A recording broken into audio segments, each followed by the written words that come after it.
My name is Claire. My family doesn't need a cleaner. If you insist on becoming one, then get out of this house." Those were the words from my father, the man whose approval I had always longed for. Just once I wanted him to say, "I'm proud of you, Claire." Not out of obligation, but from genuine respect. That moment never came. It was on the night of my father Henry's 57th birthday. As always, a luxurious dinner was prepared, with a scene straight out of a movie.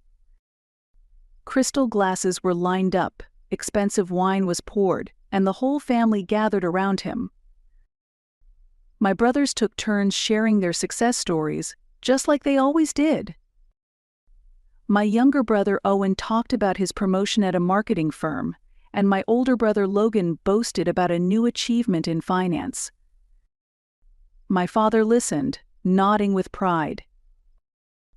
"Well, this has been a great year for all of us," he said, raising his wine glass. "Owen, your results are no surprise. And Logan, your investment skills are truly outstanding. Both of you lived up to my expectations." Then I gathered my courage and decided to speak about my own plans. As graduation approached, I had considered various careers, but none of them felt right to me. Recently, however, I had come up with the idea of working in the cleaning industry, and I felt genuinely passionate about it. "Actually, I have some news about my future too," I said quietly.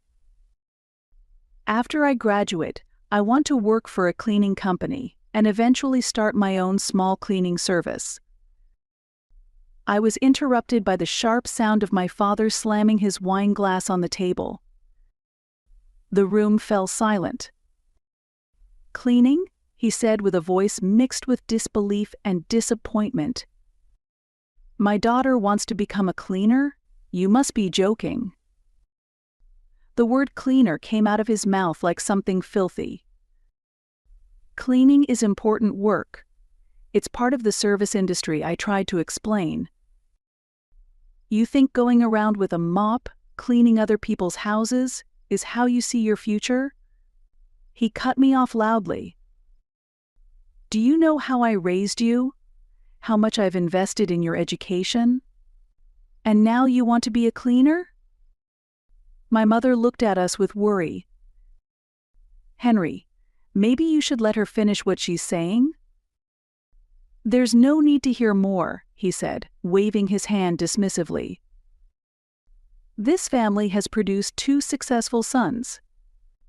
And one," he paused as if searching for the word cleaner. Owen chuckled. Logan smirked, though uneasily. "I'm not just a cleaner," I said, my voice trembling a little. "I'm going to be a business owner. Is that really so strange?" "You think you understand business?" my father said mockingly. "You don't know numbers. You don't have connections. You're just a cleaner, and my family doesn't need a cleaner." "But Dad—" "Listen, Claire," he said, pointing at me. "If you insist on continuing with that ridiculous plan, remember this: you'll be a disgrace to this family. I will not tell my friends and colleagues that my daughter makes a living scrubbing floors. If you truly want to become a cleaner, then get out of this house." The dinner table fell into complete silence. My mother stared at my father with wide eyes. Owen and Logan were no longer laughing. I slowly placed my napkin on the table and stood up. "Fine," I said, my voice surprisingly calm. "I'll leave, and I'll become a cleaner. But someday you'll regret this decision." "Don't make me laugh," my father said. "You won't last a month. You'll crawl back here on your knees." I didn't respond. I simply walked out of the dining room, up the stairs, and headed to my room. That night, I packed my bags and said goodbye only to my mother. She handed me a small amount of savings and hugged me with tears in her eyes. "You can do this," she whispered. "Take pride in whatever job you do, and one day your father will understand." The next morning, I left the house without saying goodbye to my father or brothers. The only resolution I carried was this: to become so successful they would never again dare to call me just a cleaner. It's been 7 years since that day. I built a premium cleaning company from nothing, and now I provide exclusive services to the wealthiest homes and offices in America. Years spent scrubbing floors at night, sacrificing weekends, constantly battling doubt. They all led to this. I poured my entire life into my work, believing that my father would one day be forced to acknowledge my success. I haven't returned to my family home once in the past 7 years. I haven't called or emailed my father or brothers. Only my mother, Dana, stayed in touch with me from time to time, and I kept her updated on my progress. During that time, I met my husband, Neil, got married, and had children. Even while taking on the new role of a mother, I continued to expand my business. Only my mother, Dana, knew about my new life.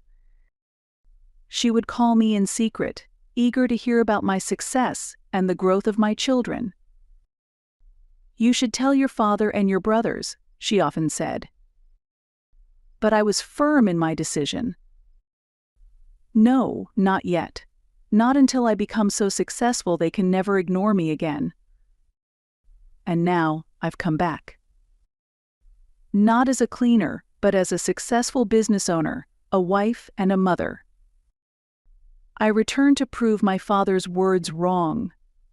To show him that I am not just a cleaner, but someone who has achieved a level of success he could never have imagined. One day, I received an invitation to my father's 65th birthday. Every year, the invitation arrived out of formality, even though I never attended. This year, I simply replied, "I'll attend." The reactions on the family message thread ranged from surprised emojis to uncomfortable silence. I could feel their confusion radiating through my phone screen. And finally, the day of my father's birthday party arrived. I chose my outfit intentionally. Not to seek approval, but to remind myself of the journey I've taken.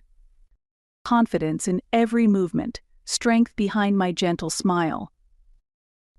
When I pulled into the circular driveway, the quiet luxury of my car spoke volumes. "Are you ready?" Neil held my hand as he asked. There was a trace of worry in his calm blue eyes. "Mom, Grandpa's house is huge," 5-year-old Jonas shouted from the back seat. "Pretty," 3-year-old Sonia agreed, trying to lean out the window. "Kids, make sure you behave yourselves," I said, taking a deep breath. "Let's go." When we stepped inside, my brothers were already there, clinking crystal tumblers and laughing out on the terrace. My father sat at the head of the table, basking in self-importance, whiskey in hand, playing his favorite role as the successful patriarch. When his eyes landed on me, a flicker of confusion cracked through his smug expression. Then a contemptuous smirk spread across his face. "Well, look who it is. The losers come back? Finally remembered where her home is." All heads turned toward me. I could feel their judgment and curiosity hanging in the air like expensive perfume. I smiled calmly, just as I had rehearsed. "Hello. It's been a while, everyone. Happy birthday, Dad." But their expressions only grew more shocked. Behind me, Neil appeared, holding Jonas and Sonia by the hand. "This is my husband, Neil, and our children, Jonas and Sonia," I said. Everyone, these are your grandfather and uncles. Children? My father gasped. You're married? My mother Dana rushed over, tears in her eyes, hugging her grandchildren tightly. I'm so happy to finally meet you, she whispered, then greeted Neil. She gave me a conspiratorial glance. She had kept my secret. Owen and Logan sat with their mouths open. Why didn't we know about this? Owen demanded. Because you never asked, I replied simply. None of you reached out to me in 7 years. No one asked what I was doing. Only Mom knew. My father stared at the children, a mix of emotions flickering in his eyes. I could sense how much he felt he had lost by being shown this completely new family. He had missed their first steps, their first words, their first birthdays, every milestone. Dinner moved forward awkwardly, a strained politeness barely hiding a thin layer of rivalry. My mother fluttered around the table like a nervous butterfly, refilling wine glasses, laughing uneasily to fill the silence. My brothers had already gone through half of an expensive bottle, and the atmosphere grew heavy with familiar patterns and unspoken competition. Our little family sat quietly at the edge of the table. A black envelope rested inside my purse. Its weight felt like a loaded gun. The conversation flowed as if we weren't even there. How's the company doing this quarter, Dad? Owen asked, raising his crystal glass. My father smiled confidently. Record-breaking as usual. But not everyone can handle executive-level pressure. You need real leadership qualities for that? He looked at Logan with admiration in his eyes. Fortunately, I have 2 sons who understand what real success looks like. I watched silently, saying nothing. His favoritism was no longer even disguised. Then his gaze slid down the table, and I could feel the atmosphere shift before he even spoke. But there's one who slipped in. The cleaner. He declared it, gesturing dismissively toward me for the entire table to see. While others are building real careers, she's still playing with mops and buckets. I'm proud of all my children and grandchildren, except for the cleaner and her kids. Cruel laughter erupted instantly. Owen nearly spat out his wine. Logan laughed so hard he slapped the expensive tablecloth with force. I remained completely still, hands calmly folded. I didn't react, I just waited. When their laughter finally subsided, I rose from my chair with deliberate slowness. I moved with confidence, already knowing I had won. Actually, I brought something special for your birthday, Dad, I said, pulling a black envelope from my bag. It's the gift you've wanted for decades. The room fell completely silent. Even the clink of cutlery stopped. I walked the length of the table and placed the envelope directly in front of him. He stared at it in confusion for a moment. What is this supposed to be? Open it and see, I replied, stepping back with my arms crossed. He tore open the envelope with theatrical flair, as if expecting something trivial. The first thing he pulled out was a photo. But it wasn't just any photo of real estate. It was a portrait of a dream. It's beachfront property, I said, placing the photo in the center of the table. A modern architectural masterpiece made of glass and steel stood boldly against the blue shimmer of the sea. The 3-story mansion appeared almost fused with the ocean itself, with massive floor-to-ceiling windows spanning the walls. Through those clear panes was a breathtaking panoramic view of the Pacific Ocean. That's Sapphire Point, in Malibu, California, he said. That's the place I always dreamed of owning. You're saying the photo is the gift? He scoffed. The house you always dreamed of, right? I said softly. The place you used to talk about while sipping wine. The one you said you'd retire to someday. Remember?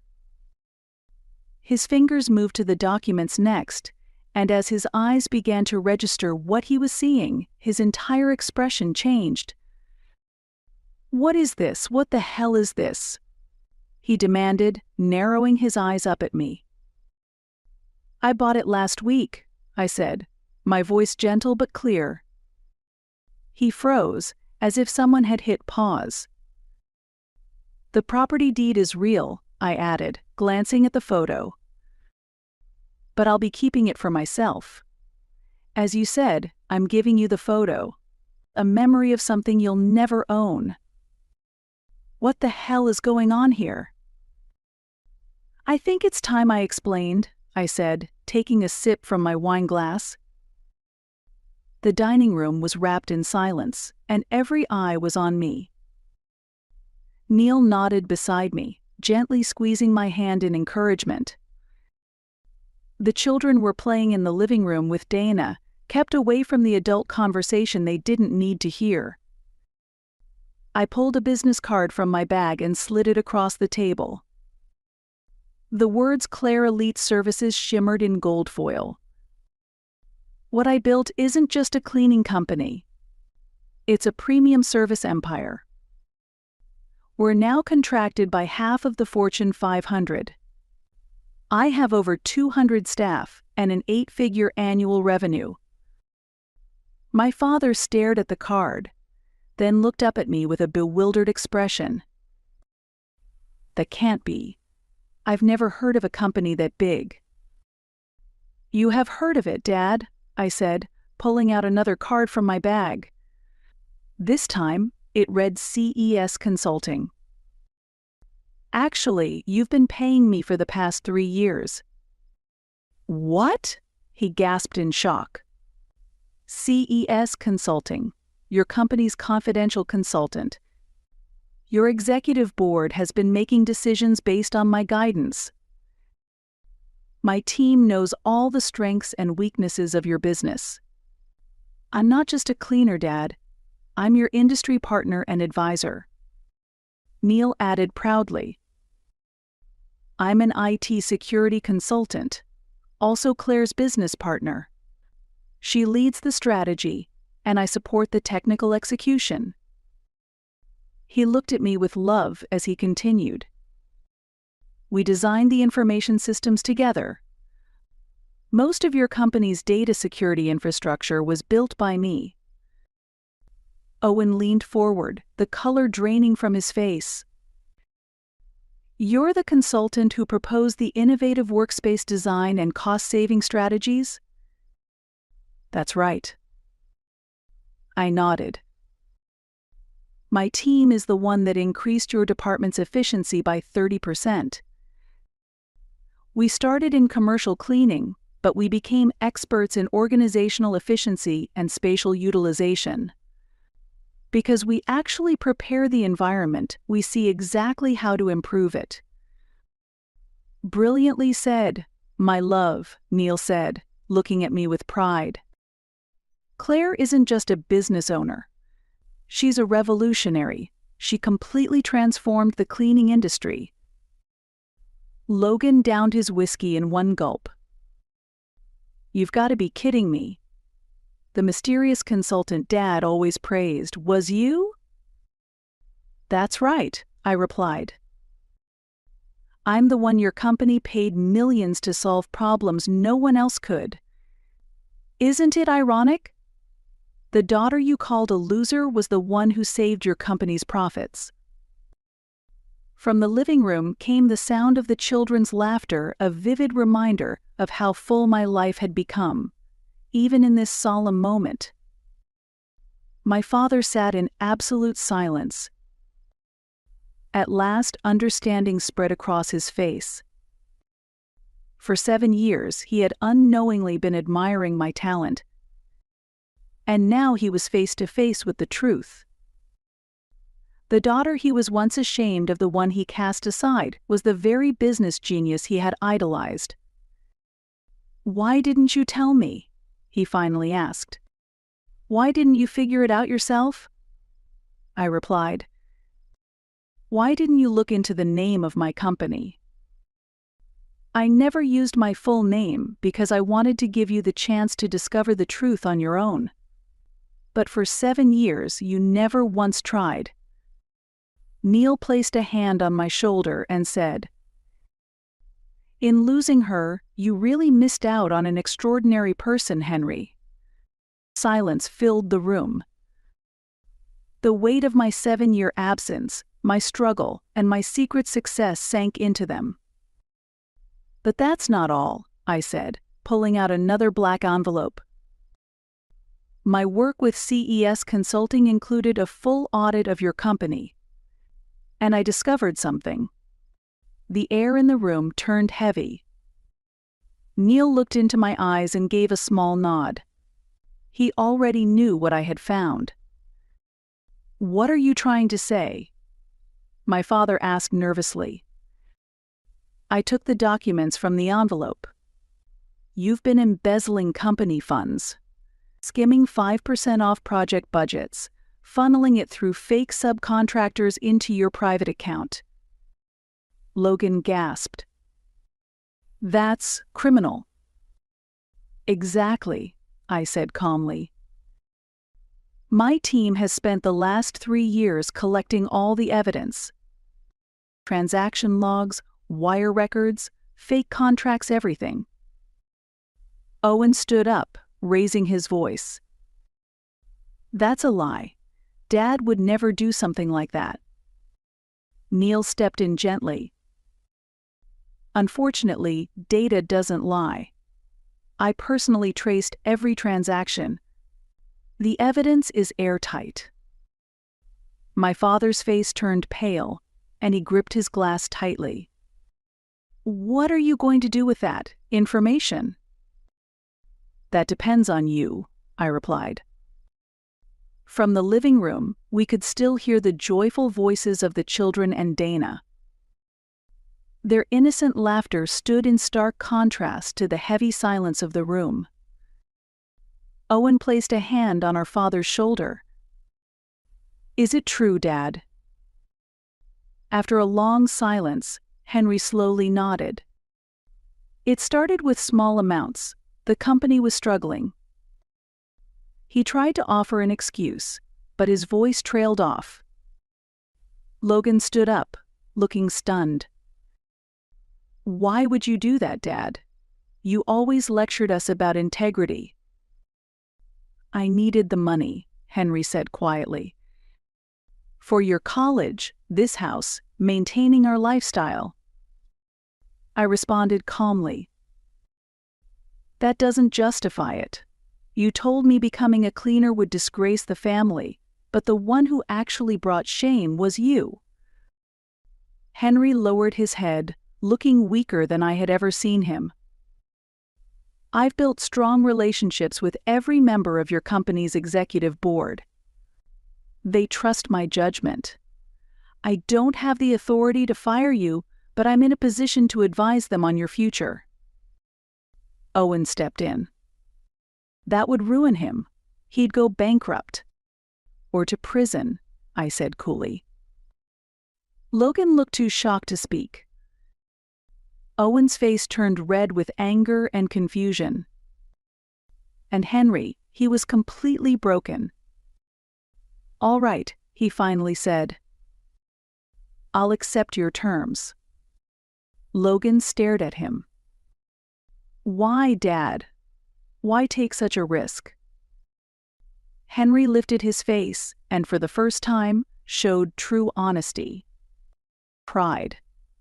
"I wanted everyone to think I was a successful businessman.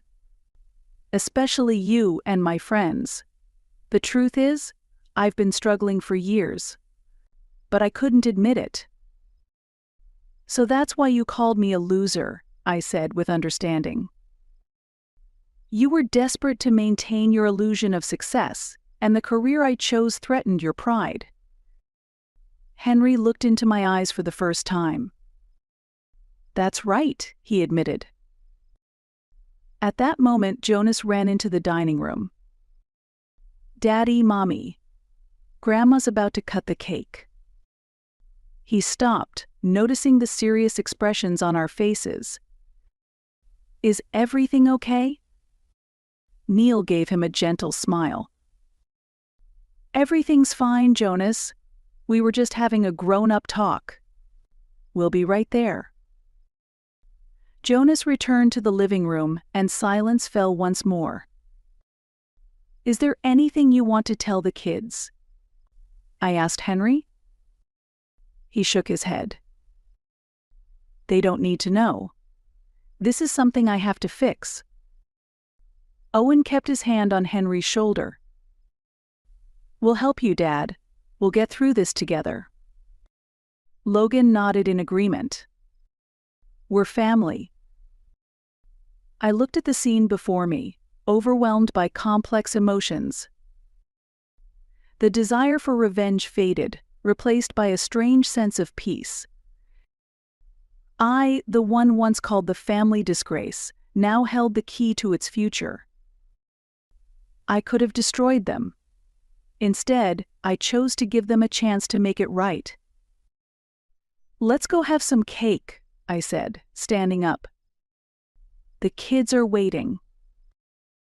I walked slowly toward the living room, my footsteps echoing softly in the quiet house. What unfolded tonight had left a permanent mark on our family, not one of ruin, but perhaps something more meaningful. Something that might, in time, lead to healing and understanding. The laughter and innocent smiles of my children filled the air like sunlight through a cloudy window, offering me a kind of hope I hadn't realized I needed. Hope for a new beginning, for something better than what came before. Now, 6 months have quietly slipped by since that unforgettable evening.